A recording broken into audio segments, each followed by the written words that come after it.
तो शाहरुख के बेटे आर्यन खान की मुश्किलें कम होती नहीं दिख रही है। सबसे बड़ा झटका तो आर्यन को कल लगा जब उनकी बेल जो थी वो कैंसिल हो गई। दरअसल आपको बता दें कि शाहरुख ने मुंबई के सबसे महंगे वकील को हायर किया इस काम के लिए कि उनके बेटे को आज़ाद करना है।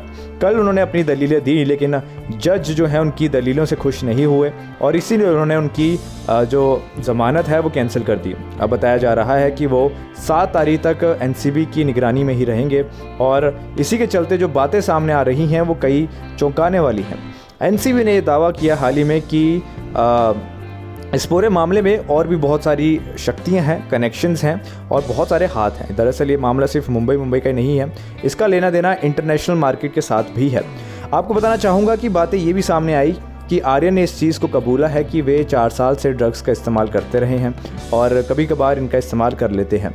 इसके साथ जो बड़ा मामला सामने आया वो ये कि कुछ चैट्स और कुछ फ़ोटोज़ लीक हुई हैं शाहरुख के बेटे आर्यन के फ़ोन से। लीक नहीं कहा जा सकता, दरअसल ये बरामद की गई है अथॉरिटीज़ के थ्रू और इसमें ये चीज़ सामने आई है कि आर्यन के कनेक्शंस ड्रग्स को लेकर बाहर की कंट्रीज़ में भी थे, जिसका मतलब ये हुआ कि वे बाहर की कंट्रीज़ से भी मंगवाते थे और कुछ आपत्तिजनक फ़ोटोज़ उनके फ़ोन में मिली हैं, उनकी चैट्स कुछ इस तरह की मिली हैं, जिससे लग रहा है कि अब आर्यन की मुश्किलें जो हैं वो कम नहीं होने वाली हैं।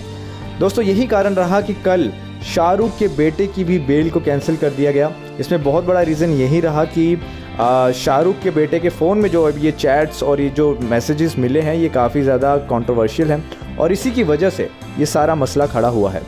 तो क्या वाकई में इसमें इंटरनेशनल कनेक्शन है? क्या वाकई में बाहर के देशों से भी सामान ये जो ये ड्रग्स हैं ये आ रहे थे? तो ये बहुत एक बड़ा मामला सामने आता है और इसी पे ही अब एनसीबी एक डिफरेंट एंगल से काम करेगी।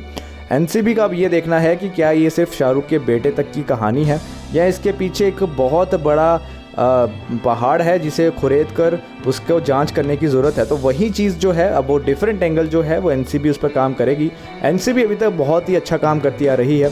आपको बताना चाहूँगा कि सुशांत सिंह राजपूत के निधन के बाद से ही एनसीबी की जो रफ्तार थी वो काफ़ी तेज़ हो गई और उन्होंने तमाम तरह के लोगों को पकड़ा, बॉलीवुड के गलियारे से, टीवी के गलियारे से, इनफैक्ट कई नेताओं के बेटों को, तो कई लोगों को अभी तक पकड़ लिया गया है और कई करोड़ों का जो ड्रग्स है वो बरामद भी कर लिया गया है। तो एनसीबी जो है वो इस समय काफ़ी एक्टिव है और इस पूरे मामले पर अब एनसीबी क्या खुलासे करती है ये देखना काफ़ी इंटरेस्टिंग होगा। फिलहाल के लिए इतना ही। नमस्कार।